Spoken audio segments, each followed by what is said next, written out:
Welcome back, everybody. Welcome back to Phil's Recap and Review. Vikings, Season 5, Episode 9.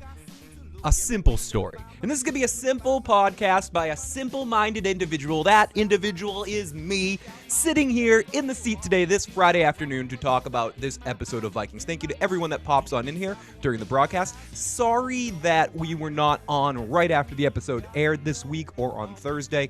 Joe had some family situations popping up, and I had a lot of work this week, so this is as soon as I can get out here to talk about this episode of Vikings. But this coming Wednesday night on the mid-season finale episode, Joe and I will be on right after the episode airs to talk about it.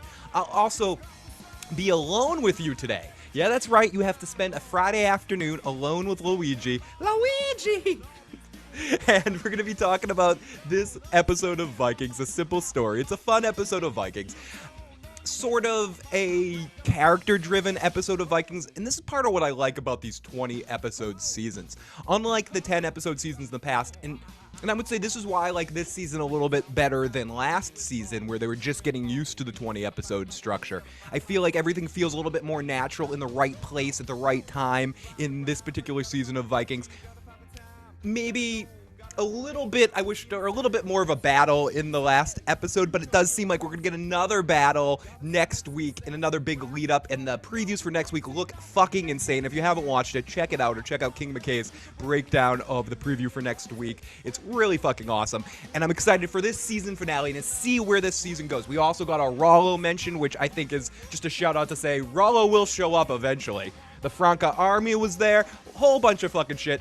Alfred is finally great. He gets the kingship, and that's one of the things I may want to talk about, that whole Wessex situation that popped up in this episode, too, to kind of lead and hint to what our next half of season is going to be about. But in general, I'm really enjoying this season of Vikings. I like the pacing of it. I like that we got sort of I wasn't going to say spoils of war, but the reaction of war kind of episode. Seeing what happens after that battle, and even though we have winners, the winners aren't really the winners. And I like how they showed Ivar in a different light in these last two episodes. Through the first half of this season and maybe a little bit last season, as Joe was mentioning, Ivar kind of comes off as, where did he get this military strategy, this strategic sense to I'm going to say, how many times can I say the word strategy? But where did he get this? Where is it coming from? He's competing against a lot of people that have a lot more battle experience than he did in this type of situation with Lagertha and Bjorn. They fought many more battles with Ragnar and understood his mind and understood a lot of more actually in the fight. Whereas Ivar, a lot of it's just within his head, how he can make everyone die. And I thought it was really fun in this episode where Ivar decides to just fuck Klingon honor and just try to kill Bjorn in the moment in the episode. And Harold, who became in this season one of my favorite characters on the show, if not maybe my favorite. Excuse me. Just saying, Klingons don't do it this way. We do not. We meet on the battlefield. No, I don't know if Vikings really meet on the battlefield like that. I mean, that's a different issue altogether if we want to get into history accounts of what really happened and how many of those kind of battles there actually were. But anyways, they don't do stuff like that. Not in this show. Not today. But everyone, I'm not alone. I can see out of the side of my corner side butthole the best, the beautiful, the mother fucking chat. And we've got Lane, we've got Pede, we've got Lady Wolferton of the Den of House Wolferton, we've got Aethelwulf, we've got Alex, we've got Uncle D. I see scrolling up there a little bit. Let me get him. My mouse isn't working, you dirty mouse. Yeah, I am dressed like Luigi. Don't ask why. It's because it's the morning and these were my PJs and I have the day off. The last 2 days were crazy work days for me where I worked a lot on Wednesday.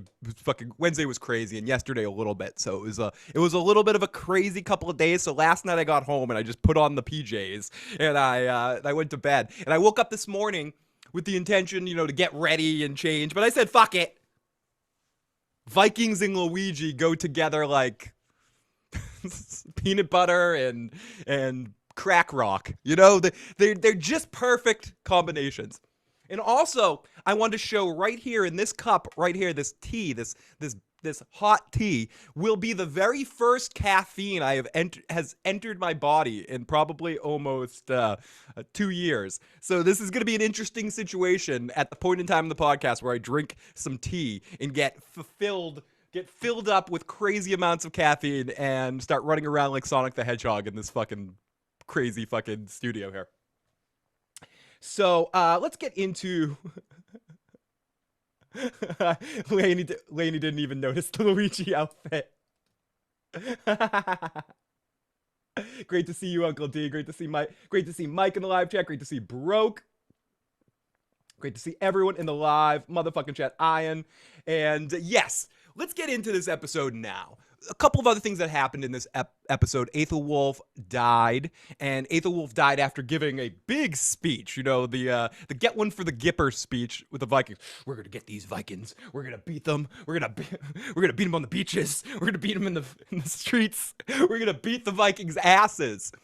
And the response to that was, okay, we believe in you, even though you've lost every fight against the Vikings ever. Aethelwulf, now is the time. And no, now's not the time. And his son, Aethelwulf, or whatever his name is, Wolf Apple or something. They're all Apple something. They're all Apple something. And his son's like, yeah, Dad, we're totally going to beat the shit out of those Vikings. Totally. While Alfred and Judith are just sitting back there, dumb fucking shits.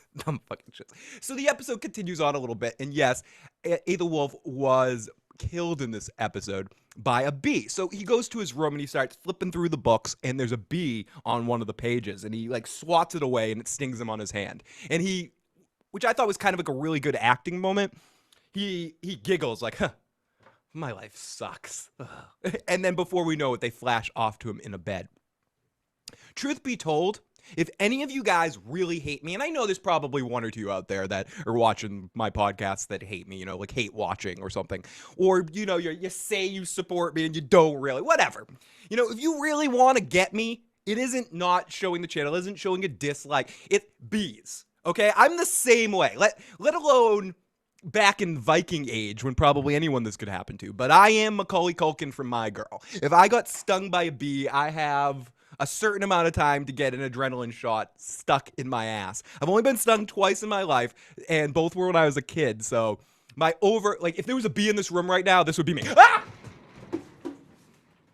Ah! No! So, this was very, very close to home for me, seeing Aethelwulf get taken down by a bee. I just imagined me in that situation.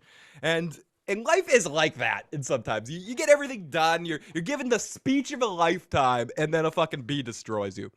And then we get into the whole situation with Judith telling son number one, you can't be who wants to be the king? I want to be the king. You can't be the king. See that little dude over there? King Egbert wanted him to be king, but we'll break that down in a little bit later. But yes, that is what happened to Aethelwulf, to answer the chat's question. Thank you, M.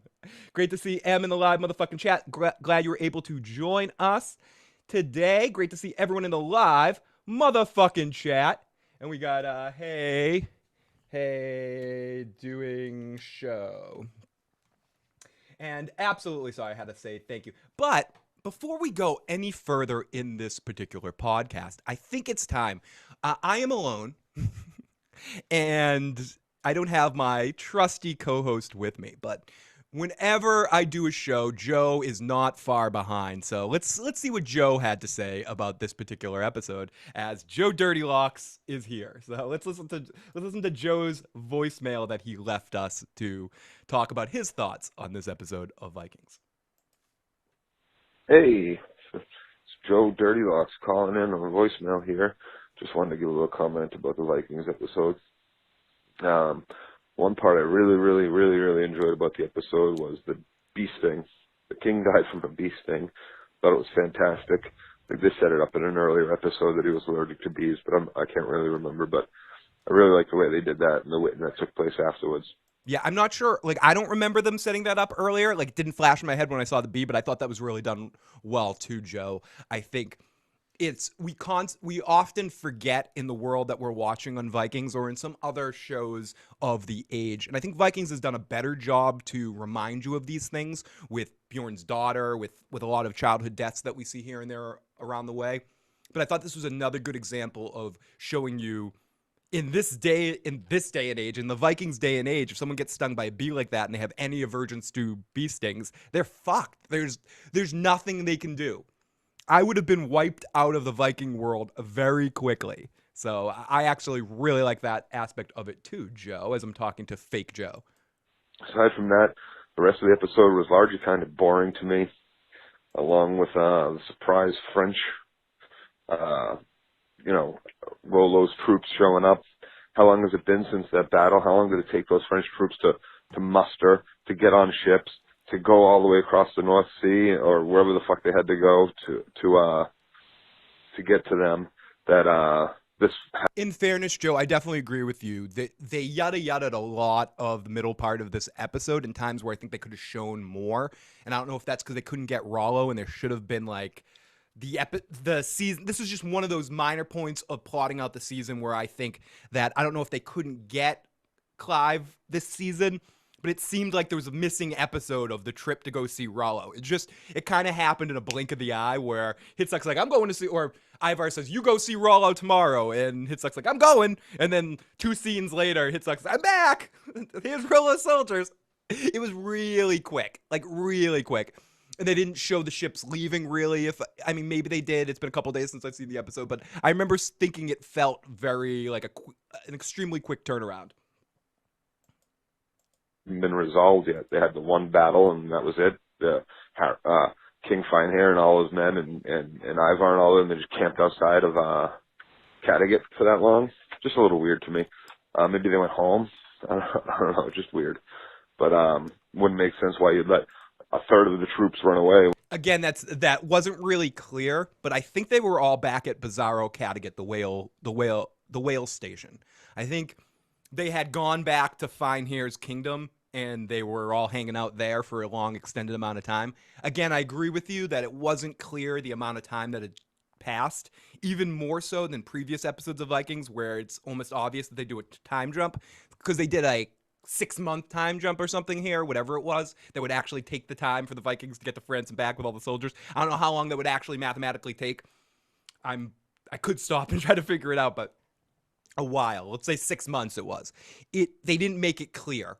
There wasn't a good enough transition to tell you that the time has passed and now they're all back at home after the defeat and everything like that. It's making it seem like everything's really, really close. And for a show that's very militant on some historical stuff and the way that things come across, like, again, we could say with the bee sting about how accurate it is. At times with the time travel or with the traveling around, they definitely yada yada some stuff. And this was one of the episodes, and always around the ends of seasons when they do that, it's a device of Vikings that's not my favorite of the devices that Vikings uses. I don't like the skip ahead time thing. A couple times I've liked the use of it, but I think as a general rule, I don't like that Vikings does this, and I wish that they showed us even more, because the minutiae is so beautifully done on Vikings that to see more of it, and to see more of the lead up, to see more of people's reactions, or just the conversation between Hitsuck and Rollo, just to see where Rollo is coming from,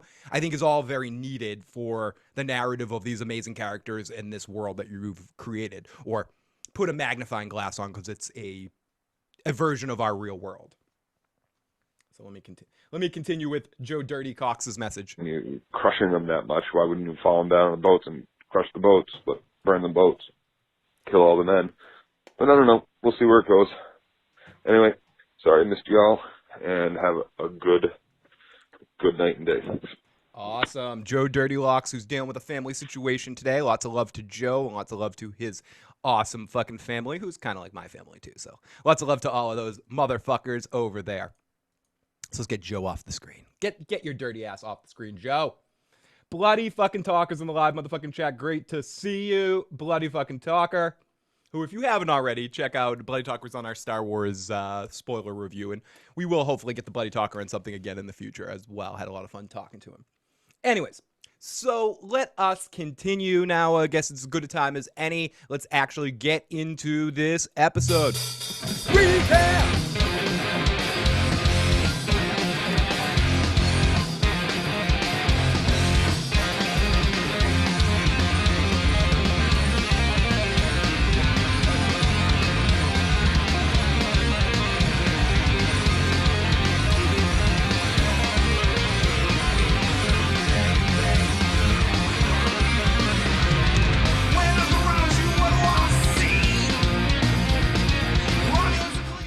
It was almost like, when Hitzak came back, he's like, yeah, I talked to Rollo. He sent me these soldiers. Are you sure? Did that really happen? It was almost slightly unbelievable with how quickly it happened. Wait, did Rollo know this? Was he prepared? Were they just sitting outside of Kattegat waiting for an opportunity? It was very quick. Oh my goodness me. So, let's not waste any more time and get into this episode. So the episode starts up with hundreds of Vikings dead and wounded after the Great Battle of Kattegat. Queen Lagertha walks amongst her people. They're being tended to. Torvi, who I'm really enjoying the Torvi Ubi storyline. There's something going on with her eye makeup that looks even better this season. I don't know. I'm feeling Torvi as a character and just visually in a way that I hadn't in the past. Almost in a way that she's taking some of the light off of the way I looked at Lagertha at times. And there's just something really cool about Torvi this season to me, which is something I did not feel about her in the past. I can't quite explain it. I can't quite put my finger on it. It seems to me like it's a design change in her eye makeup. There's just something that's making her more appealing of a character to me. And I'm digging her in Ubi's storyline and just watching her tale through this 10-episode arc. Every dude Torvi gets with ends up becoming great and powerful. Yeah, exactly. Way too fast. Takes time to get to Frankie and back. And thank you, M, as I catch my breath. Freaking out of shape. Out of shape chubby plumber going on here. Fixing your toilets and saving the adventure with my wobbly legs. Luigi! Anyways. Yeah, first it was Jarl Borg, then it was Bjorn. Eyeliner has been on point this season. And maybe it's simply just the eyeliner. There's just something glowing about her this season. And I can't quite put my finger on it, but she looks really cool this season. Anyways, so Torvi informs Lagertha that the bishop, Heahmund, John Rhys Meyers' wounds will heal and leave them alone so they can talk. He thanks Lagertha, who acknowledges that you'll priest, woman. They have a little moment where she acknowledges that he's a priest. She asks about what is it about life that he loves so much, and he says the joy and the pain. She asks if he loves human beings. He talks about God's love, and she kind of poking. Do you feel the same way about men you feel about women? Because he's giving her fuck me eyes through the whole scene. This one of the most clunkily done things on Vikings in a while is the romance between Lagertha and the bishop, or the sexual relationship between the bishop and Lagertha. I don't love it. I don't love that the bishop didn't die in the last battle. I don't like having him come along to be a free agent fighter for whatever side. I don't know. I'm just not feeling that decision. You know, whether it ends up cool or not in this last episode is left up to the imagination. This was not my favorite aspect of this episode and of last episode with the bishop being alive. I thought it was a lot of balls and done really well last episode when he apparently got killed by doing his look moment, and then suddenly someone comes behind him and hits him with an axe. I would have loved if that was the end of that character. Not that I'm not enjoying him. I just think I mentioned this last week a lot. You don't see enough of that on the screen. You don't see enough of a character having those television moments where they step away from those big battles and contemplate things and survive that. I like that he didn't survive it, but he did survive it, and now he's just being dragged to the next battle. I don't love the bishop's storyline this season. I think the actor's doing a really great job with the performance. He eats up scenery. I look forward to going back and watching other things he's been in the past. I see why people like him. He plays crazy or intense really well, and you can kind of see all the intense emotions within his face, even when he's not saying it. I can feel a lot of awesomeness within him as an actor. I can feel it. I know what people are feeling with him. But the choices for him this season, where now this is the third army he's fought with, and seeing him, I liked him a lot better with him as an opposing force as part of the Saxon army. And I think you want to connect him with Ivar and set up a fucked up version of a parallel of the Athelstan Ragnar thing. Fine and good. You had a great opportunity to kill him. You had a really awesome, unlike anything else on television kind of moment to kill him, and I think you should have taken it up. This whole thing with Lagertha and I like women better than men, and I live in sin because I like to bone. And Lagertha's like, well, in my culture, we can bone all we want. Oh, yes. Hey, priest. You want to get Lagertha? You want to sin again? You bet I do. And it just goes back and forth like that a little bit. I'm kind of suppositioning a little bit and kind of pushing through. There's a little bit more depth to it, and they're discussing the differences between their cultures and the understanding. And I guess we're supposed to see that the priest is being awoken to this, but I don't think so. I think he just wants to fucking have sex with Lagertha and then kill her because she's a heathen bastard. I like the priest's. The priest, I keep calling him the priest. Bishop Clemens, I like his intention that he plays when he plays, I hate all these heathen bastards, I want to kill the whole fucking lot of them. I like that. I don't like this, hey baby, and that they showed this as an element of him. Not that I mind it, like, everyone, like, we can, I watch porn, I like it. I just don't feel like it's deserved or earned in this season with the bishop. And in some of these up and downs. And maybe he's just a good actor, and I mean like the character, not the actor, is a good actor and is kind of just playing his moments. But it seems like he's so emotionally affected by the heathens of the Vikings at times, even when he was working with Ivar, that it wouldn't just be a simple, oh wow, she's hot, I'm totally going to support her with everything she does. I hope it comes out in this next episode that he has sex with her, like as we did when he turned off the light, got what he wanted out of the situation, but ultimately is doing all of this as a means to an end to kill them all. And watching all these Vikings kill each other, and then he makes his move after the battle's over. I hope this doesn't stretch that he is Lagertha's protector now, so to speak. I don't think that's earned, and I'm not loving it. Bishop Heahmund's got game. He does. Vikings is freaking awesome. Love every episode. Great to see you. I do too, for the most part. This season, I'm loving every episode. If I'm getting nitpicky about something, it's just being nitpicky about something I think could have been done a little bit cleaner. But I think Vikings, I said it before, I enjoyed this half of Vikings better than last year at the same time. I think these 10 episodes are better than season 4's first 10 episodes. And even without Ragnar, like that season 4 part 1 was my least favorite Ragnar arc. If I remember correctly, it was the addicted to drugs arc where with all of that. I like the second half of 4 with Ragnar, but Ragnar 4.1 is the, can we get through this a little bit? But great to see everybody. For such a great fighter, the bishop keeps getting cut down and captured. Excellent point, M, as Lady Wolferton said.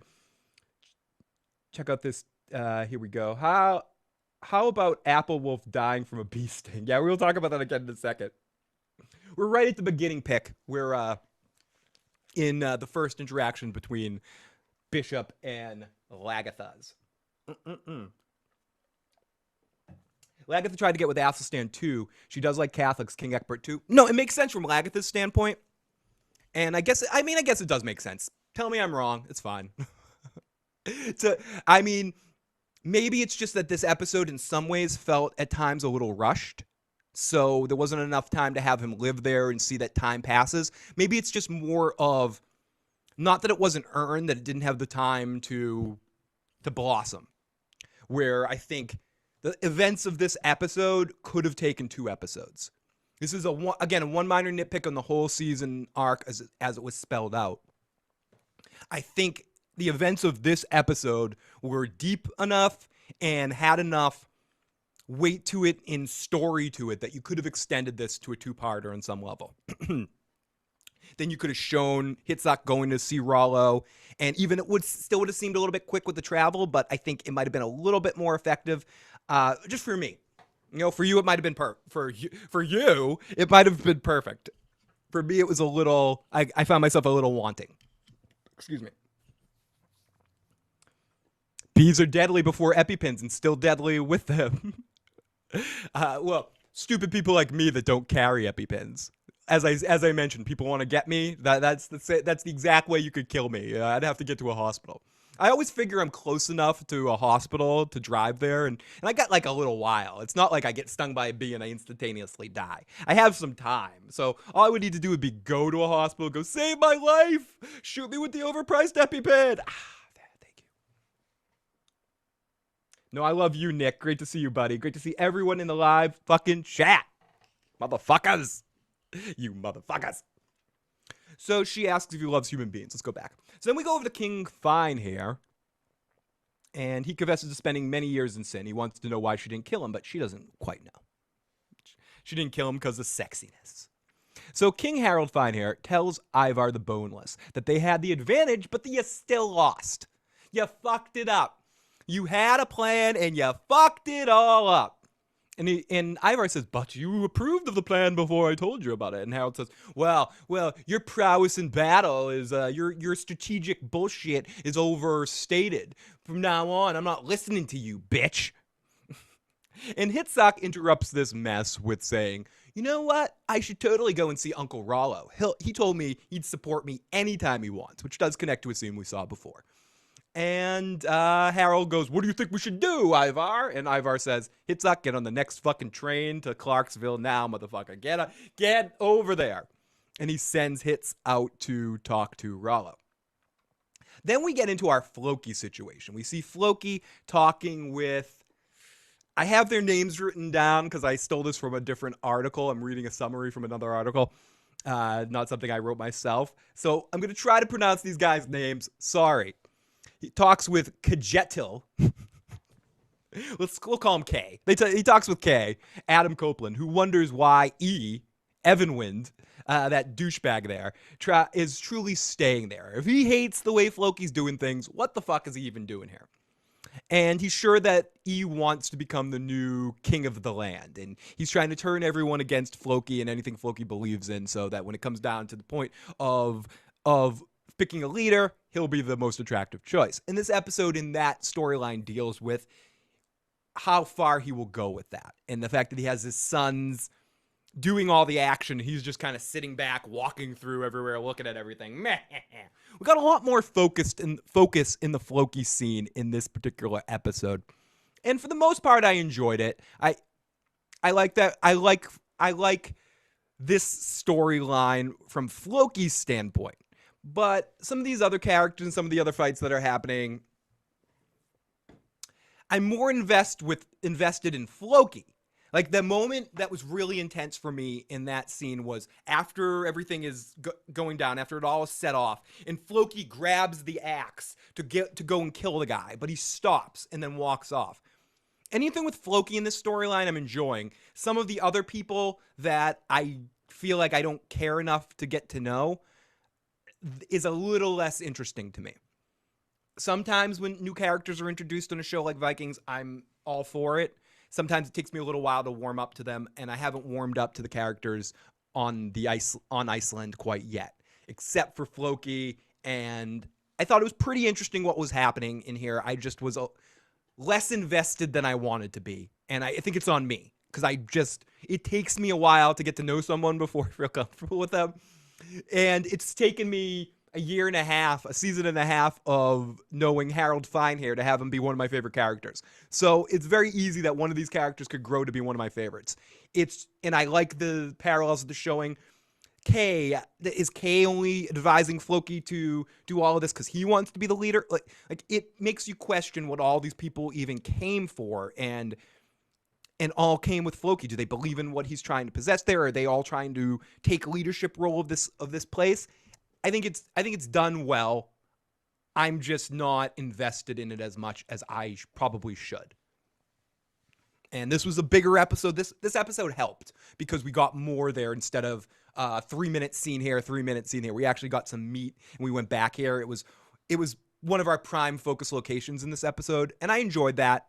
I want more of that and stuff, just to care a little bit more about these red shirt Vikings that I just don't care as much about. Thank you, analysis. It was actually a pajama outfit that Stephanie got herself a Mario one. It's I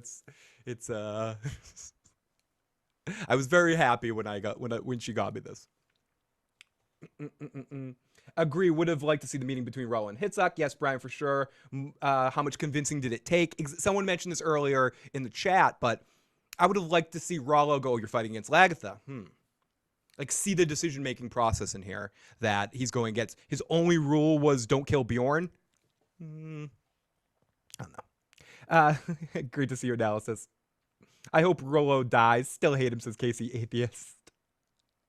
I still hate the new Dario. Better late than never. I kind of still hate the new Dario, too. And to be honest with you, I kind of hate the first Dario, too. I don't think they got Dario right. And I don't want to be one of those guys, because I'm not. People that watch my videos on that show, on Game of Thrones, know that I'm not one of these people. But I don't feel like they ever got him right from what my imagination of him in the books are. And I think you could have cast someone else. You don't need to give him blue hair and all that sort of shit. I think both actors didn't quite play him in the way I imagined him. But so he's probably, if I was making a list on my least favorite transitions from book to show, he would be probably top my list. I hate both Darios. I know that's so horrible to say, but like Ragnar would have been a good.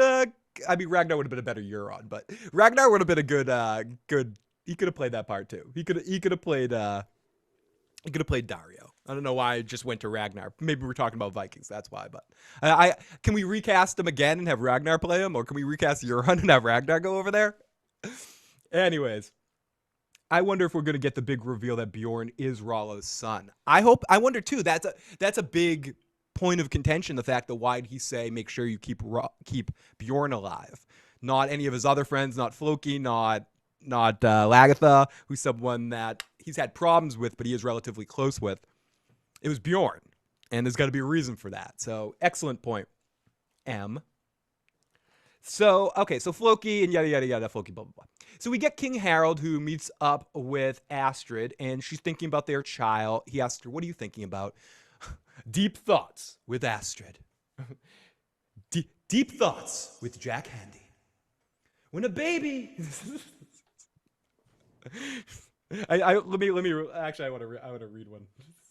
just because I'm context. Wait, just because of context, I gotta do it.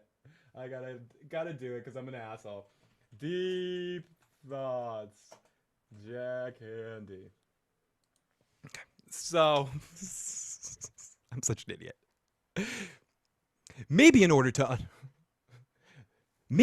understand Viking kind, we have to look at the world itself. Mankind basically is made up of two separate words, mank and eind. What do these words mean? It's a mystery. And why? And that's why so is mankind. I don't know. That's a horrible one. I just picked a random deep thought, but... When will they kill Ubi's wife? Can someone kill Ubi's wife? Astrid gives me anxiety, says analysis. Astrid is...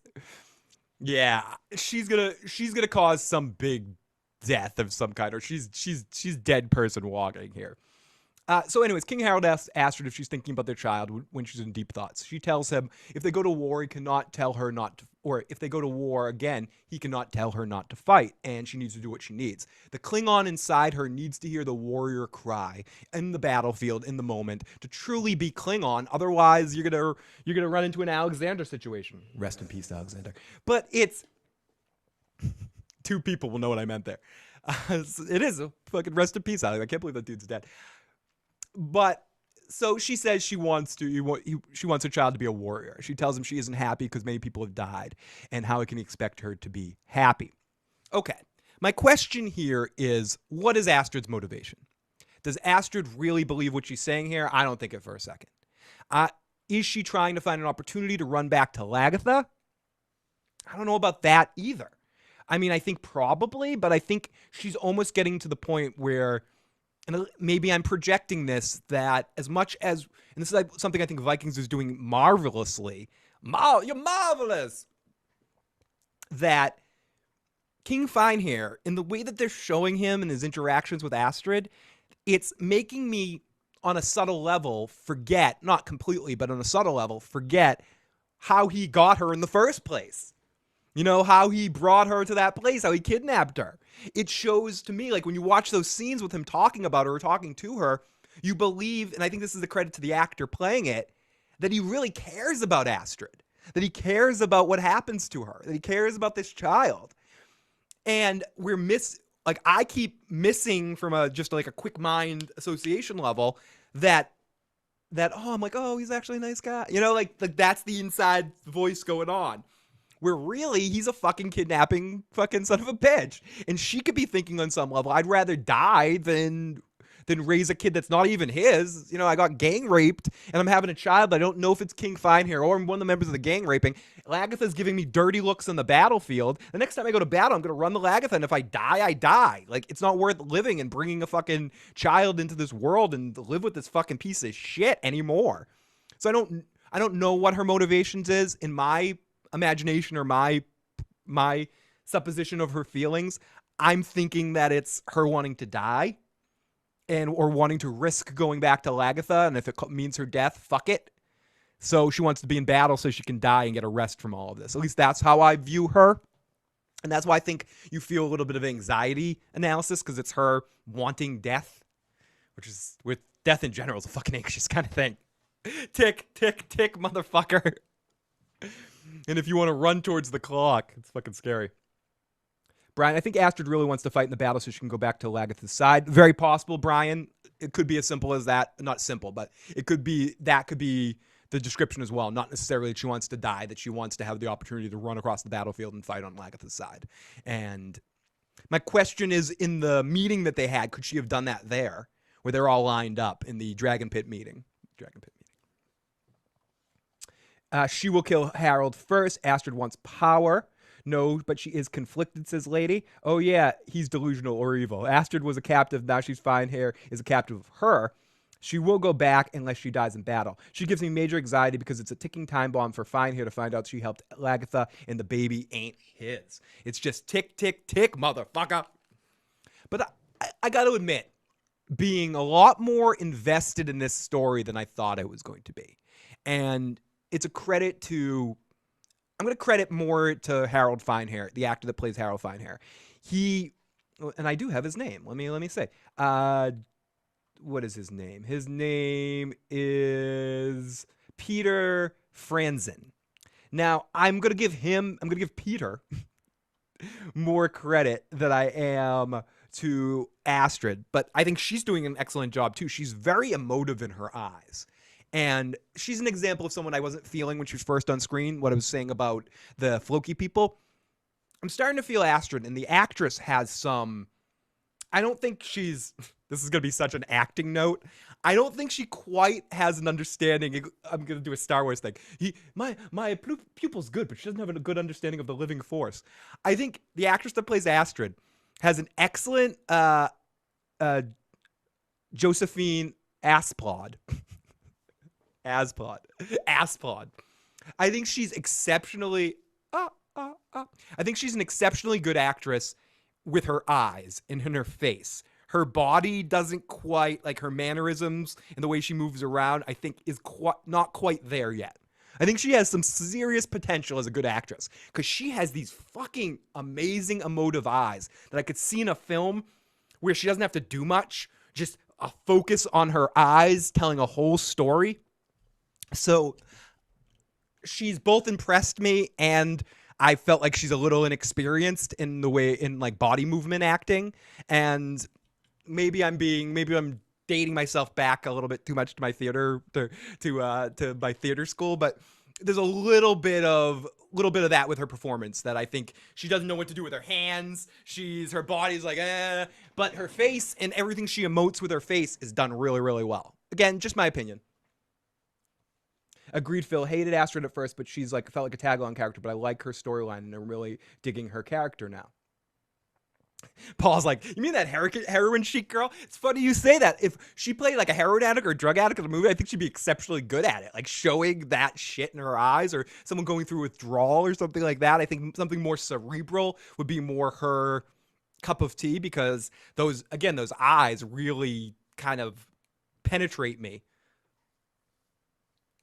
Hey, I want to tell you about what I want to do alone with Astrid. So It's like she puts so much thought into her face and not enough thought into her movements. Yeah, Em. I don't know if it's just me, but that's what I seem to feel. Like she's thinking and trying so hard that she's so in her head, and maybe that's part of the character choice. But I think for me, it's there's a little something there that she could work a little bit more on her body mind connection from an acting standpoint. She can mind fuck you with her stare. Yep. And I wouldn't mind. So, oh god, Ricky Bobby, yeah, Ricky Bobby, I don't know what I should do with my hands. I mean, I am Anchorman, but I love any Will Ferrell, early Will Ferrell movie reference. Marguerite might be the best looking girl in the show, says Analysis. For some reason, Half Dan's hair bugs me. How can he see with that shit? I love all of you guys for jumping in the live chat. Thank you so much for joining me. And again, sorry for the couple of days late. And Joe and I will be back on Wednesday night to talk about the series or the mid-season finale of Vikings. And if you didn't listen to the beginning part of this podcast, you can rewind and hear Joe's thoughts on the episode as well. He left a voicemail. And also, if anyone else has a voicemail or comment that they want to get in that I don't get to in the live motherfucking chat, you can call on in at 781-990-8509 or text in that number. And also, if you have any questions or comments ahead of the finale that you want to ask on the finale, or a voicemail you want to leave during the finale, you can call that line 24 hours a day, 7 days a week to leave a voicemail. I mean, you could be drunk on the top of the Empire State Building and need somebody to talk to and leave that fucking message. I'm not going to say I'm going to talk you off. I'm not responsible for what happens, but please leave a message. We'd love to hear it. Okay, so at the Iceland situation, E's sons refuse to help building the temple, and they admit they won't be paying taxes too. It's kind of a weird line. And we're not going to be paying taxes too in your fucking stupid bullshit. And so name calling starts. It steps up that it's almost a fight between two of them where they both grab the axes, and it gets to the point like, we're going to fight. We're not going to fight now, but we're going to fight later. And they both grab their axes, and shit doesn't happen. So someone orders them to put their weapons down as Floki watches from the tower. The leaders meet. Then we get to our Bjorn scene going to meet them. We see all of our leaders meeting. Earlier in the episode, I think I forgot to mention this, Lagertha and that group get together. Lagertha, Bjorn, and some of their allies get together, and they talk about what to do in retaliation to the Franca army showing up. Bjorn and the Queen Lagertha learn that the ships are filled with Franco soldiers that are James Franco's soldiers. And Ubi is surprised that Rollo sent soldiers to fight with Ivar and Hitzak. Bjorn suggests that going over to see if Rollo's there and to speak to them. Lagertha also wants to go, but Bjorn says don't go because Ivar will try to kill you. So, don't know the name, but the troublemaker seems to be willing to let Floki kill his son. Anything to get him in power. I agree with that. I think troublemaker guy seems to be willing to sacrifice anybody on his side to get to the point where he gets what he wants. Ow, I drank that tea too quickly earlier in the show and I burnt my lip. So I've been going like that the whole show. I need to go in the other room and clean my lip so I don't get a canker sore. Bah, bah, bah, bah. Is this going to be the 90-year-old Phil podcast? I'm kind of wondering what this podcast is going to look like in 20 years when I'm 90. Hey, everybody. I'm here to do the podcast. So, almost like Floki watches to see what wins, or I think it's part that, lady. I also think it's part, every time I call you lady, I think of Scrubs, the character Lady in Scrubs. It's also the... What did you say? What did you say again? Almost like Floki watches to see who wins. Almost like he's also watching, like he can't believe what's actually happening. Hey, Phil, you should do a recap and review of The Room and follow it up with The Disaster Artist. I have seen The Room a long time ago, or not The Room. What am I confusing it with? I might be confusing it with a different movie for some reason. Why am I thinking that I saw The Room? The Room just came out, didn't it? I did not see The Room a while ago. What movie did I see that I'm thinking? Oh, no, I did see The Room. The Room came out in 2003, so I'm thinking of that movie. I saw The Room a long time ago. But I would like to see the Disaster Artist at some point. I know we don't do tons of movies here, but in this year, as I'm going to be trying to do more and more content, I think I might do some more movies and such. I've had a lot of fun the times that we do get to talk about them. So yeah, expect some more movie shit this year. I think Floki has something up his sleeves. Bjorn is awesome. Hope Halfdan and him go back to the Mediterranean. And I agree. Mystery Science Theater 3000, that is be great. We do. I know some people have commented on the videos, and I agree that they don't enjoy the reaction videos as much as the live podcasts for one-off television shows. And I agree with that. When a show's on for the very first time, especially with Vikings, I'd rather be doing this than sitting in the other room watching it live. I don't feel as comfortable sitting there because I'm trying not to talk, and also doing something like this, it's all about your surroundings. Like, I like being this close to the camera and talking to the microphone and being like a goofy son of a bitch. And sometimes in the other room, I can't get there to my head. But I do like having friends over, watching movies or episodes of The Sopranos, things that we've seen in the past, and kind of shitting on it, doing a Mystery Science Theater 3000 thing. So perhaps we could do that for the Disaster Artist thing. So we may do that in the future. Do. It's all about the do. Okay, so I'm having too much fun here today, this afternoon, as always, getting to talk to you guys in the live motherfucking chat. It's such a great time. So thank you so much to everybody for tuning into this fucking show. So I want to go back to my desktop here for a second and push this up. And excuse me for 1 second, everybody. Technical difficulties. It's about that time. No, the room watch along would be a good one. And movie watch alongs are really fun. If I do them for TV shows that are out, like new TV shows, 9 times out of 10, I'm doing it because of a convenience factor. I'd always rather do a podcast afterwards or watching a show that's already aired. Anyways, so, but by the way, where did Focus people get all the wood for the temple? They cut down all the trees that are on the Iron Islands there.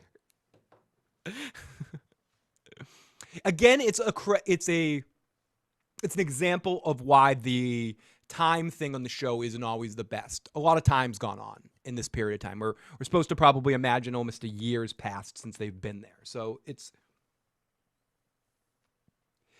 fun. Bloody Talker, do me a favor. You can even do it right now. Send me that as a reminder in a private message on Discord or an email, igotissuesman@gmail.com, to remind me to do a watch of the room stuff. Like, a lot of stuff I'll say in the podcast to remember to do, and then I'll forget. So anytime I say something or agree to something in a podcast, make sure you remind me. Not you, just you, Bloody Talker, but make sure you send me a reminder message, because I am a dirty hippie and I do forget things. Phil, I invited you and the wifey to come have some sandwiches with me and your husband on the road trip.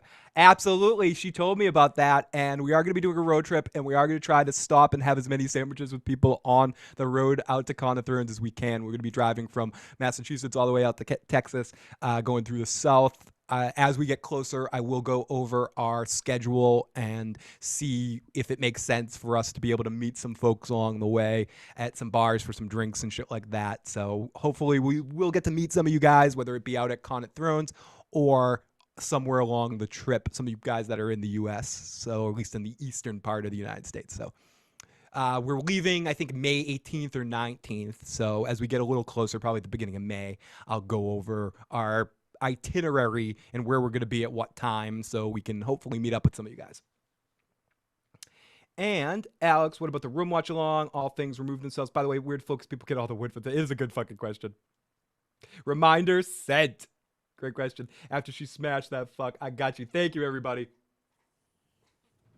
You guys are awesome, and sorry for the sandwich eating that you hear in the background here. It can't be helped. So I need something to soothe my burned lip. Okay, so Hitsuck tells Ivar that Rollo was too busy to come. He's got to do other things, like be on the Taken television show. Why don't they just say that? Like, at this point in time, break character, have Hitsuck look at the camera and go, Rollo's on some shitty television show. He can't be here right now. I'm sorry. point of order, I've never actually watched Taken. It could actually be a very good television show, but it's not as good as Vikings. Fuck you, Clive. Get the fuck over here, you dude. Come on. And you fucking dirty fucking bastard. What the fuck? So sorry, as I'm associating time to put on sandwich time is over.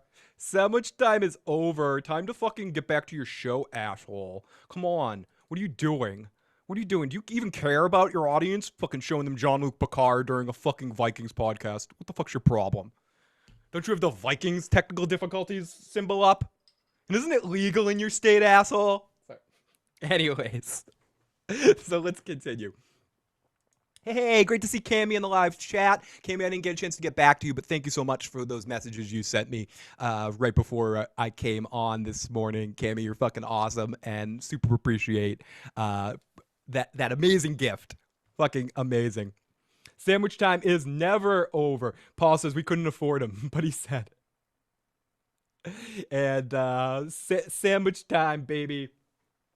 So Hitzak tells Ivar that Rollo was too busy with Taken and they didn't have the money to get him to come over here, but he'll celebrate when they're done. And I don't know if that's just a way of keeping the door open for him to possibly return in the future in the back half of the season, or it's just a way of actually telling people legitimately, okay, we've got Clive signed on for the back half of the season. He's coming. Don't worry. You will see Rollo again. I don't know if it's a way of just stalling why his show isn't there, because anyone who does know a little bit about the history knows that Rollo is a very important character in the future, in just history, and it would be a shame if we never saw him again. I've talked about him a lot this season, almost to the point of nauseum, that maybe it'll be next week. And I really thought when they mentioned him at the first part in this episode, I'm like, oh shit, he's here.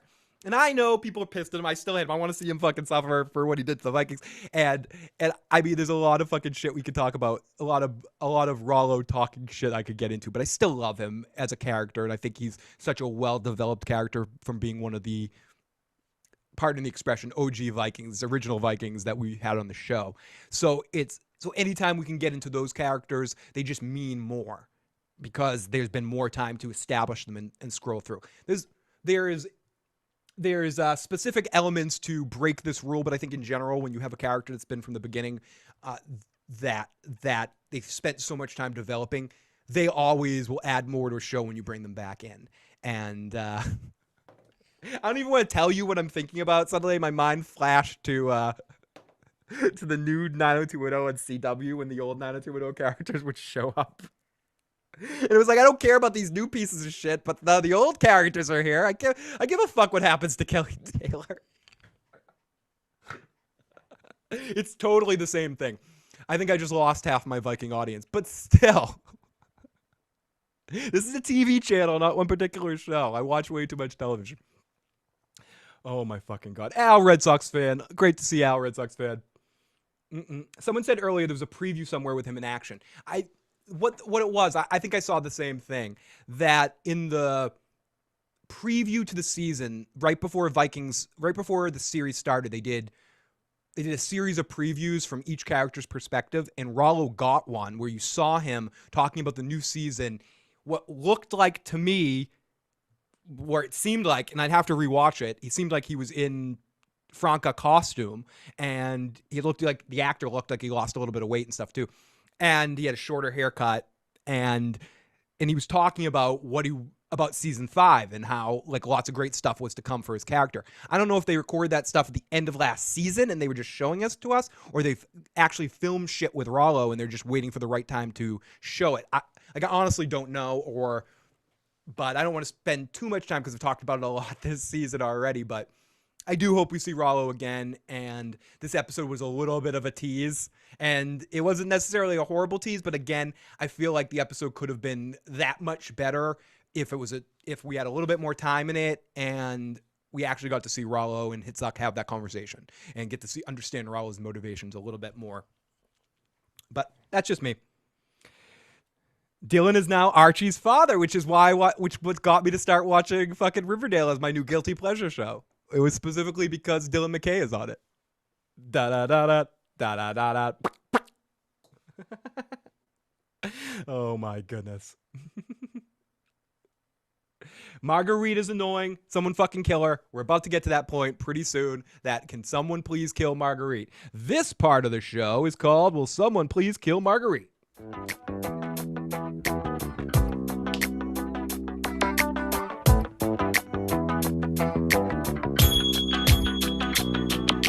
There's an annoying character on Vikings. Her name is Marguerite. Someone take a knife to the back of her head, stab her down, throw her on the fucking ground. She's annoying me, and it's fucking profound. Oh, down. Sorry, that was horrible. But no, she's really annoying me. And if anyone I want to die quickly on their show, it's her. You'll never see a mother again. Like, I don't blame Ubi. She's annoying. Kill her. Lagertha should have killed her to begin with, and now she wants to fucking kill Torvi, and she probably could succeed in killing Torvi. And then Ubi's gonna turn around and kill her or something like that. Shut the fuck up. I don't like her. Okay, so Hitzek tells Ivar that Rollo was too busy with other things, and we'll celebrate when they're done. But he has one fucking request. One request. One request. Here we go. Let's go. Let's scroll it back, motherfucker. 90210 is Dylan's father. Hope is all well. Yeah, she's annoying, but Torvi is a huge step down. I disagree with you, analysis. We'll have to agree to disagree. That's why everyone sees things differently. And Ubi's drunk. Analysis cracking me up in the live chat as always. So he says that Rollo's one rule is that he spares Bjorn, and Ivar says, "Perhaps I will. Perhaps I won't."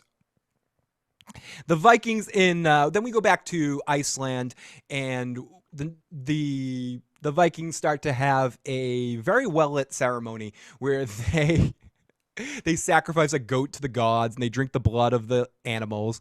And E's son, E is the douchebag guy on this island. His name is Ivan, I believe is his name, but I'm just going to call him E.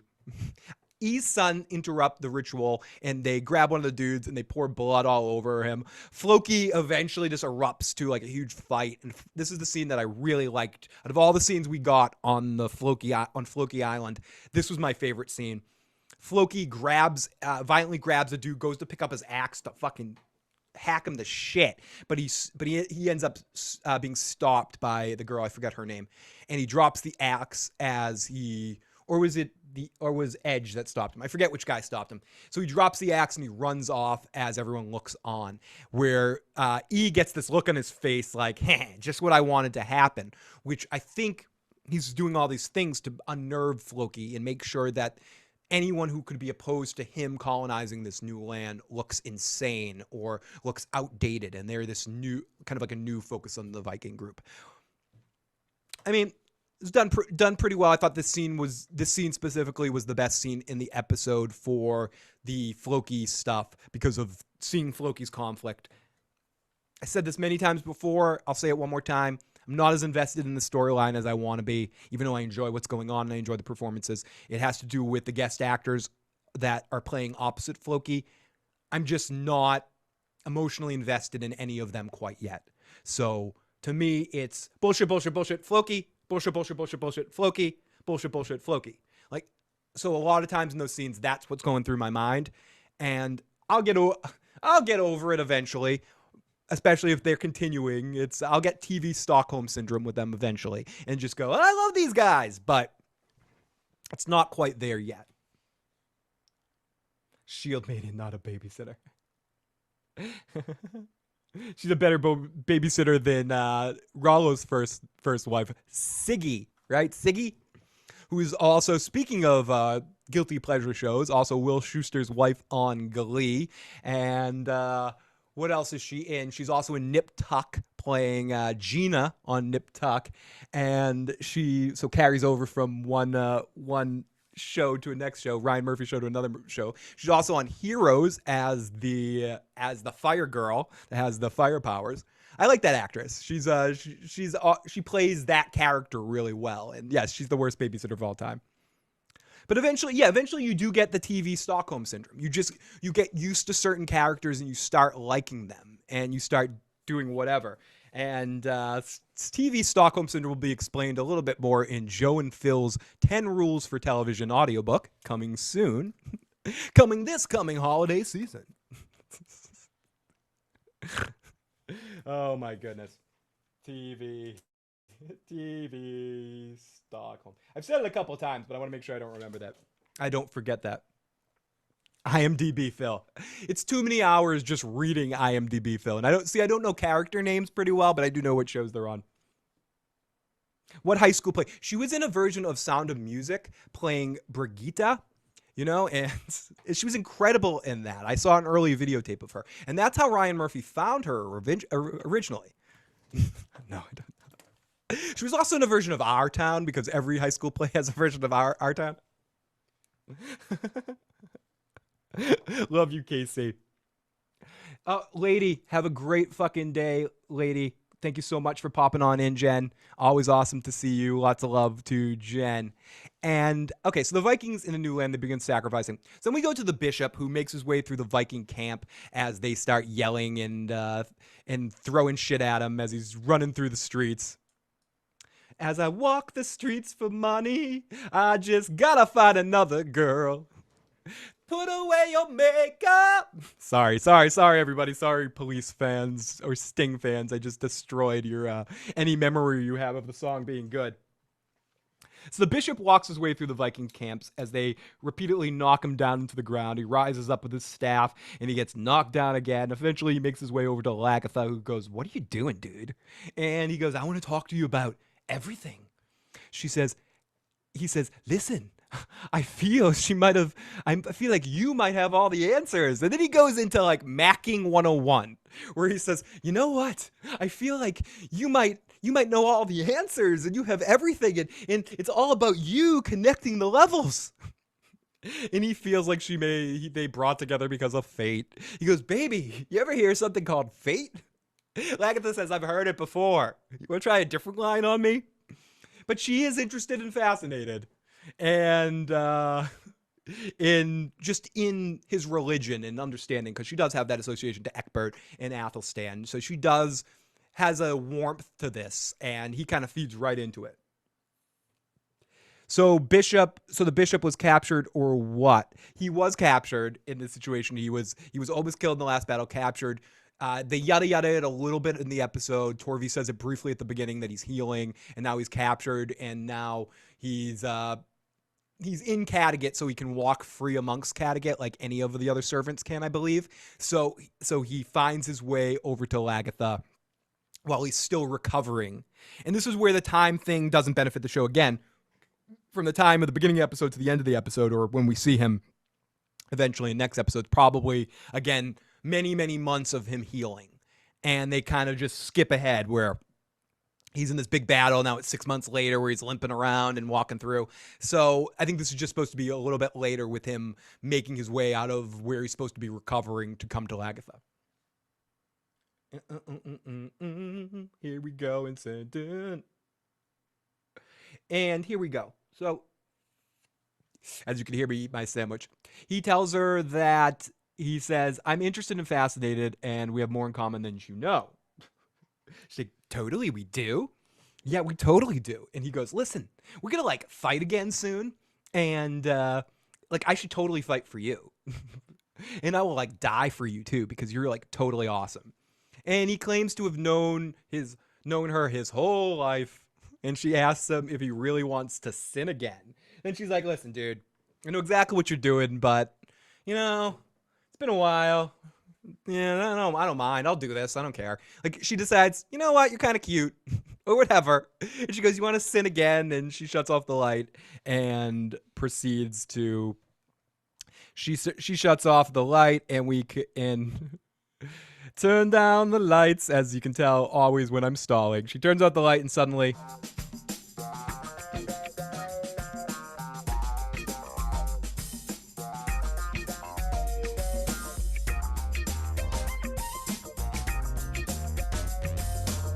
it's hard to eat sandwiches and do a podcast alone.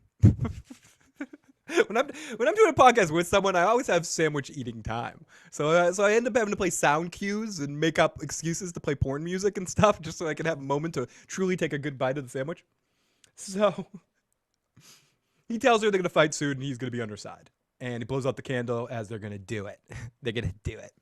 So then we get Ubi and Torvi, with Ubi saying to Torvi, "I should have married you," and as she was Marguerite, he didn't know what kind of person she was going to be. And Torvi worries, listen, maybe we shouldn't be doing this because, I totally left my kids with Marguerite. And if she knows what we're doing, that could not be good. But Ubi says, don't worry. She won't actually hurt them. Yeah, you totally know this Marguerite, Ubi. You have like such a good read on her. Fucking idiot. So then Ubi says they're going to battle soon, and either one of them could die. And he doesn't want to die without saying he wishes that it was her that carried his children. Torvi walks over to him, sits on his lap, kisses him, and then we get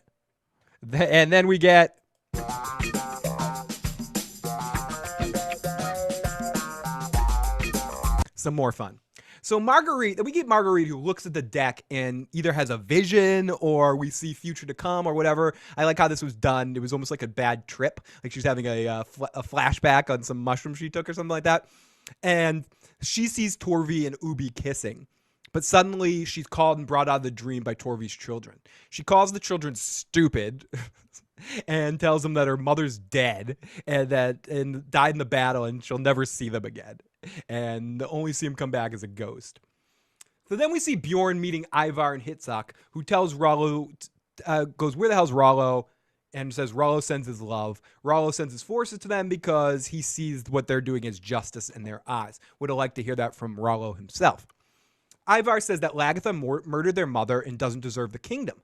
Ivar feels he must avenge his mother's murder and that Bjorn would do the same if the situation was reversed. Bjorn pleads with him, saying for the sake of their father and everything they believed in, he asks them not to put more of their people's lives in risk. Love the look on Ivar's face every time Bjorn mentions Ragnar. Like, you're going there, dude. Ragnar's fucking dead. Shut the fuck up. I don't want to hear your fucking Ragnar bullshit. Okay? Ragnar is... Sorry, I lean my head a little bit too much this way, I notice. I gotta start, purposely doing it to this way so I don't get a neckish. Like, when I talk, I always tilt my head this way. Ow! So anyways. Too much information, but I can't... When I'm doing this show, I can't not tell you guys everything that flashes through my head really, really quick. So... Ivar feels the only reason he's saying this now is because the tides have turned in the war with Rollo's forces showing up, and if he was going to win, he wouldn't be here to talk peace. Bjorn doesn't refute this. He just insists that he isn't afraid of anything, and this all changes nothing. He still fucking hates Ivar. But whatever. Bjorn insists that he isn't afraid. Several men, then Ivar goes... This was something Joe wanted to see, and I like that we saw this. We got a hint of this earlier, but now we even know more so. Ivar has a force of bodyguards surrounding him at any point in time to kick in and destroy people at his will. So Ivar snaps his fingers, claps, rings a bell, does some shit, and next thing we know, all these guys come in to start to surround Bjorn to kill him. And what do you call it? Finehair stops him and says, wait a minute, stop the execution. Ivar says, what is it this time, Alistair? 2 points for anyone who knows what the fuck that's from. And I'll try it one more time. Wait a minute, stop the execution. What is it this time, Alistair? So, King Finehair says, Klingons don't do shit this way. I'm sorry, I keep saying that. Vikings don't do shit this way. This isn't our way. Bjorn was here talking peace. We're having peace talks here. We can't just fucking kill Bjorn. We can't go all water fray here on this situation. We can't do this. And Ivar goes, don't blame a boy for trying. Oh, Ivar. You almost wanted some the fucking comedy laughter track to kick in right there where you just see the as I'm trying to find laughter. As you hear at least I tried. You almost wanted that line almost came from Balky Bartokamus. Of course I did. Don't be ridiculous, Cousin Larry. House Stark in the live motherfucking chat. The show is so good. Do you know when the second half of the season starts? I don't know exactly when it starts. If I'm guessing based around Vikings, when it would start, it would probably be September. Like, it would be at the end, it would be fall, like August, September-ish or something. Season, the back half of the season would come.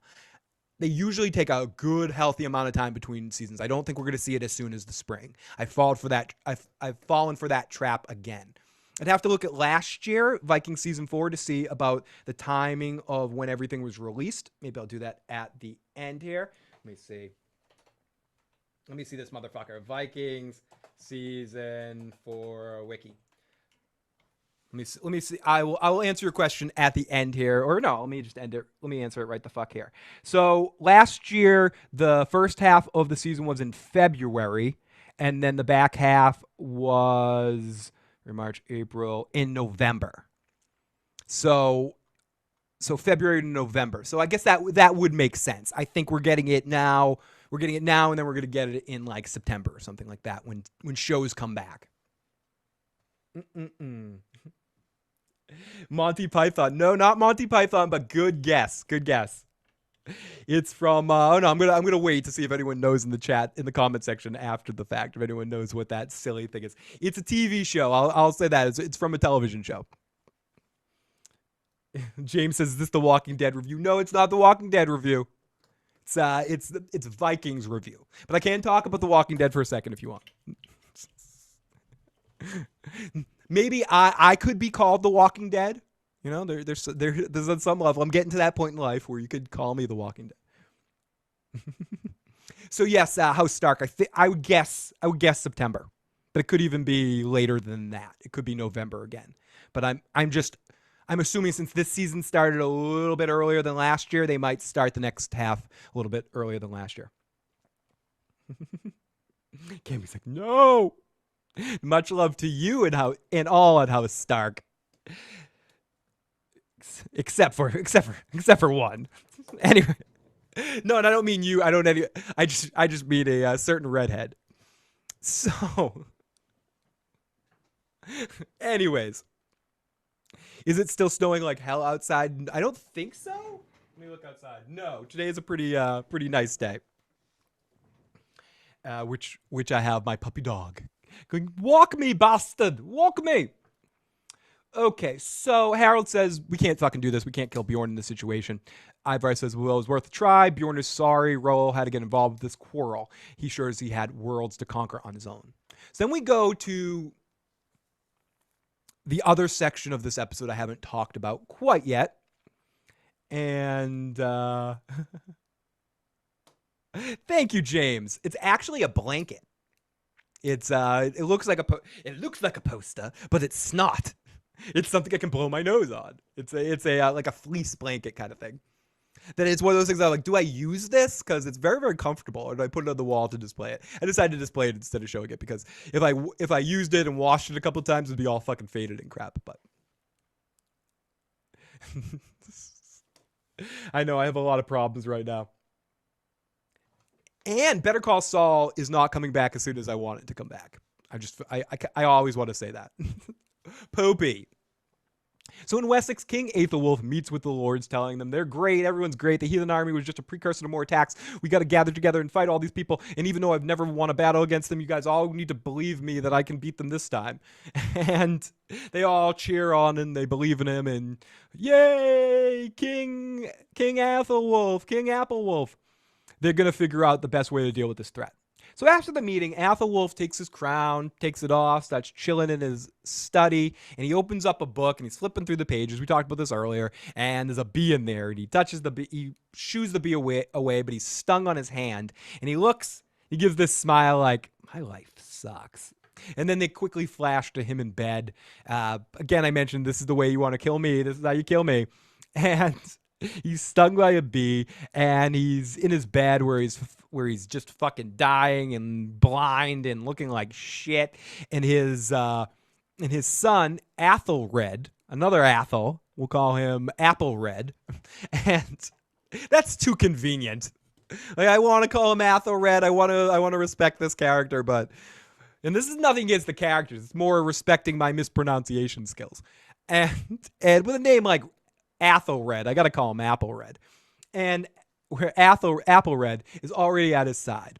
With Judith, who returns with Alfred, and King Aethelwulf's face is severely swollen as he talks about their sins being washed away by the body of Christ. That's not been snow. Body of Christ. It was my own. Oh, I know that it was the body of Christ. Wish I had the body of Christ.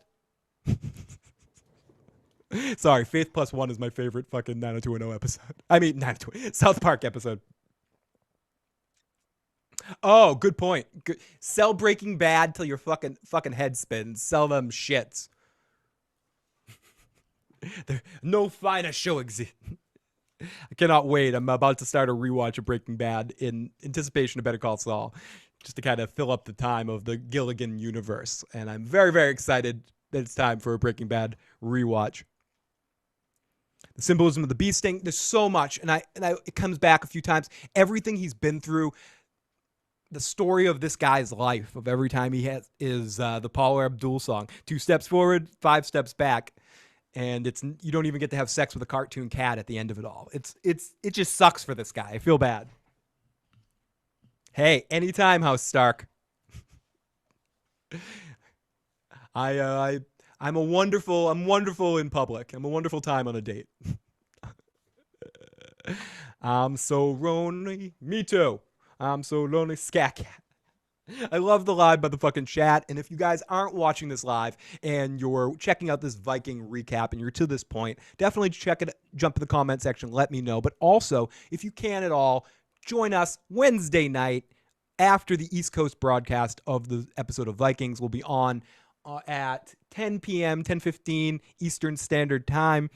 Right after the final episode of this half a season of Vikings airs with Joe Dirtylocks. Then after the season airs, I will have a couple of follow-up podcasts about Vikings and be bringing in some friends. I know I'll definitely be doing some sort of live stream with King McKay where we'll talk about this season as a whole, maybe recap the whole season a little bit and talk about some of our favorite moments, least favorite moments, and more importantly, take your live questions. And I also hopefully have another special guest coming either at the beginning of next season or right before the beginning of next season or sometime in this off season to talk about some Vikings as well. So look forward to that. But if you can, join us live so you can jump in the live motherfucking chat with everybody and watch these live streams live because we love when you check it out later, or if anyone that checks out our audio podcasts of things that we put out on the audio podcast. But if you can join us live, that's even more fun because you get to get your voice in the live motherfucking chat. So here we go. This is gonna be a fun fucking year. Anyways, so the body of Christ, he reaches out for Alfred after he tells Aethelred there to brings both his kids in. He tells them both to listen to their mother. She's wiser than both of them. And then he says to Judith, I see the angels. I'm ready to go. I'm coming to see you. Elizabeth, I'm coming to you. He says, Elizabeth, I'm coming to you. And he dies with his sons crying on his chest. So then we go back to Halfdan, who learns that Bjorn won't be making a deal. He reminds them in the end they're all fighting for Ragnar's legacy. Bjorn reminds them that they're fighting for Ragnar's legacy, a young farmer from Norway that risked his life to explore the world so his people could farm. That was what his life's purpose was and ambition. Bjorn wants them to achieve that and not fall into what Ivar wants to do. If Ivar wins, then Ragnar's dreams are lost. Ubi says that they should prepare, but Lagertha says they cannot leave Kattegat exposed. This time, because they did last time for some reason. Bjorn explains how many Frankas there are, and Halfdan says in a very, I'm going to fucking go to the other side because we can't win here. The gods have already decided this outcome. We get Judith telling Alfred and Aethelred that tomorrow the lords will select a new king. She's sure that Aethelred will be the one who is chosen, as they have seen that King Aethelwulf was the one who had been training him and keeping him under his wing, teaching him to be a king. And Judith says, I order you not to take the crown.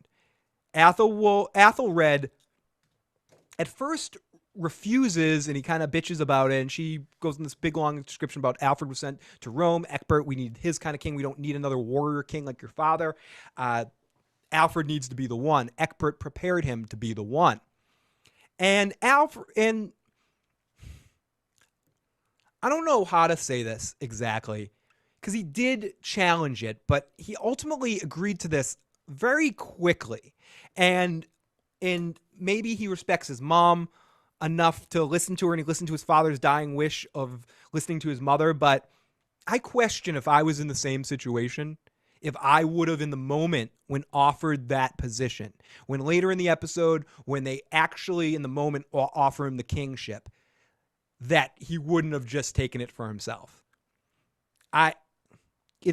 Maybe on some level he agrees with what his mother's saying, and that makes him a better man than his father, or better or smarter man than his father, to know that, yes, they can't just do the same shit against the Vikings, which I connect to something I said earlier, that Aethelwulf is a warrior king. He's with his men. He's pumping them up. He's getting them excited for another battle against the Vikings. But every time they face off against the Vikings, they lose. So they need a different tactic. So maybe on some level, his son believes that. Aethelred understands that. And maybe that's why he gave in so quickly. He didn't want this challenge, or he didn't think he could handle it on some level. But I don't know. I thought he gave in a little quicker. And I also questioned whether I would have done the same thing in the moment. But it happened, and yes, the following day the lords gather, and the Prince Aethelred announces that his father has died. Judith and the Prince Alfred join him as the lords must choose a new king. Aethelred is chosen, but he silences the group and thanks them for their nomination, saying it would be a great honor even in times of danger. Unfortunately, he declines the honor, saying he isn't fit to be their king, and tells them to choose someone else. Not a single person agrees to Prince Alfred becoming king, but Aethelred silences them and nominates his brother himself, and everyone agrees after that. So, excuse me. So that is what happens there. I didn't dislike this section. I just thought it all, how do I say this? I thought the pieces fit together a little bit too easily. Things worked out for what Judith and Alfred needed in this situation a little easier than I can only say it like this. Then maybe I wanted it to be, but fuck me. You know, what the fuck do I know? It just felt, again, I'll say the same thing I said about a moment earlier in the episode. I feel like they did hint at this a lot really well through the season. I like the rise of Alfred this season. I like from the time where we saw him as a sickly kid to the point that we see him right now at the end of this episode taking his kingship. I think it was done really well from Alfred's standpoint. I guess just understanding Aethelred's perspective in all of this, and even more getting inside Judith's mind through programming her other child that Alfred should be king. I don't know. Maybe it could have just been seeded a little bit better. Or maybe it's in the performance of the actor that plays Aethelred that it just didn't quite come through enough to me, what he was feeling. And it could just be for me. I found myself a little wanting in this section, but I do like how they fast-tracked that and are setting it up for now Alfred's king, and we can kind of go from there, and everything that his character history says about his character and where we're going to go with all of that. So, oh fuck, Alfred still looks like Jughead to me. And you guys are throwing in the live motherfucking chat right now anyways, but I always love to hear where you guys are from. So if anyone hasn't already, let me know where the hell you guys are. It's like 35 degrees where I am right now in Boston, Massachusetts, dude. So Bishop Heahmund walks amongst the Vikings who no longer push him. The coronation of King Alfred takes place, and we have sort of like the Corleone shuffle situation where we cut between a few different scenes and see a lot of stuff happening at the same time. We get Alfred's coronation. We see the massive burning of Floki's temple. Heahmund walks to Lagertha and kneels down and offers her his loyalty and sword, as we see Floki run around in the distance, his heart being broken as the gods are being disrespected on his island, the island of the gods. The temple eventually collapses. We see Alfred accepting the crown on his head. Judith is pleased with the developments. We see Flatnoose's son accuse even son of setting the temple afire. He stabs him in the neck, killing him. Floki begins to cry. We see everyone in Wessex chanting, "Long live the new king," except Aethelred, who seems really, really pissed and hostile that his brother took the throne. And that's the end of our episode, which leads me back to what I was saying about Aethelred, and I think why it bothered me in the long run. If in that moment he kind of got caught up in the magic of it, it seemed like he was sneering at him, like, how could this happen to me? So again, I question, why wouldn't he just take the crown in the moment? Yes, his mother's against him, but he's the king in that moment.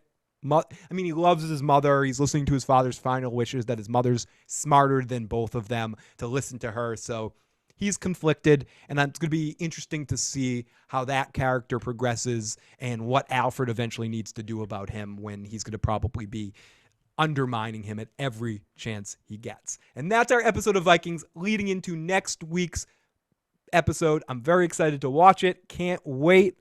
And the preview for next week is very much just kind of flashing to each location and reminding us of who shall rise thing from this season. So I think in general, all Viking family business should start to almost be done at the end of this half a season. And then I think next season we'll deal a lot more with how the Wessex thing comes back into it, and maybe also Franca, and get back into Rollo, as I hope. So I can't wait. Let's go in the live motherfucking chat. And what do I think will happen in the finale? Who do I think will die? I know some people disagree with me, but I do think Lagertha has a chance to die in the finale. I think Hitzak has a chance to die in the finale. I think the Finehair brothers are okay. I think Bjorn's okay. I think Torvi has a chance to die in the finale somehow from Marguerite. Hopefully Marguerite will die in the finale. I guess Ubi definitely has a chance to die, but I don't think Ubi will die. And who else? Bishop Heahmund, I hope fucking finally gets killed in the finale. Although I'm dubious whether that will happen. I think if Lagertha goes, he goes. But it'll be interesting to see if they can keep him alive if Lagertha doesn't. Maybe goes back to... I don't know. I think his storylines for this season, and it would be hard to see how they keep pushing him past this season. But so I'd say the bishop probably more than likely it's going to be his final episode. But again, when you make death picks, I'm really just going, let me put on my Miss Cleo mask. Let me put on my Luigi hat and see what I think. Great to see. And I knew what you meant with Jughead. Fucking Jughead. I know the chat turned into Tinder or Snapchat. Make sure you add me on Snapchat, ad. Stupid. Anyways, everybody. Damn, work is making me miss this whole fucking podcast. Well, plenty of podcasts in the future, and hopefully work isn't too much of a clusterfuck for the rest of the fucking day. Everybody, now is as good a time as any. But thank you so much for tuning into this podcast. Really do appreciate it. If you're watching this later, please share your thoughts or any comments or questions you have about Vikings in the comment section below. Everyone in the live motherfucking chat, if you guys want to keep this discussion going, join the Discord group if you haven't already. You can find the link to that in the description box below. Jump into the Vikings room and keep talking about Vikings if you want to keep talking about this episode. Also, if anyone has any specific questions or comments about Vikings they want to get in for next week's show, and they kind of know what they want to ask beforehand, you can leave a voicemail or text at 781-990-8509. You can do that 24 hours a day, 7 days a week. Love you, Al, Red Sox fan. Great to see you. Yeah, we haven't seen the Seer in a while. We see him briefly earlier in the season with Lagertha, kind of predicting her demise or talking shit to her and telling her she doesn't want to know what she sees in the future. I think he sees in the future. And I want to say it sounded pretty shitty for her. I know a couple of little minor, and I said this earlier too, I know the actress that Lagertha was already announced that she's going to be directing episodes for the very first time next season. So to me, that smells of character being gone. So it's a little inside bullshit. Not inside bullshit, but bullshit. Little cute clue to the way my mind... I was Q. Little Q from Star Trek. Little clue to the way my mind works. Can you do an 80s movie stream? Like a movie just about my favorite 80s movies? There is a stream somewhere on here about like favorite or short video about favorite 80s comedy, but absolutely, Joe and I will do something like that, do a movie about our favorite 80s movies or just in general, kind of like an 80s movies discussion. If you have any specific movies, James, you want me to talk about, like do like a specific rewatch or absolutely talk about it, email me at igotissuesman@gmail.com or tweet me at igotissuesman. Send me a message on Facebook, Phil's Recap and Review, or whatever. Comment on this video, not in the chat. Let me know, and I can do a specific movie too, like if someone wants Adventures in Babysitting or something like that. I recently did a review, a quick review, but I was very, very tired, on Some Kind of Wonderful from the 80s. One of my underrated favorite 80s movies. Star Trek the Animated Series. Interesting. But it's always awesome to have you guys in the live motherfucking chat. If you haven't already and you enjoyed this video, hit the like button, hit the subscribe button, share the channel with a friend, join the fun, join the discussion. Have a great weekend. I may be back Sunday night. I have to talk to someone I want to reach out to co-host with me on Sunday night. And I have to work early Monday, but it's about time. We're almost at 2 years of a sequel to a second podcast that I did. I did a podcast about a year and a half ago that we were supposed to do 2 or 3 podcasts in that series. And me and this person have been super lazy. So hopefully this Sunday we'll finally do part 2. Hopefully this Sunday, The Walking David and I will be on live. No promises. But I'm going to try to see if The Walking David's available, and this Sunday we'll be talking about a really awesome movie.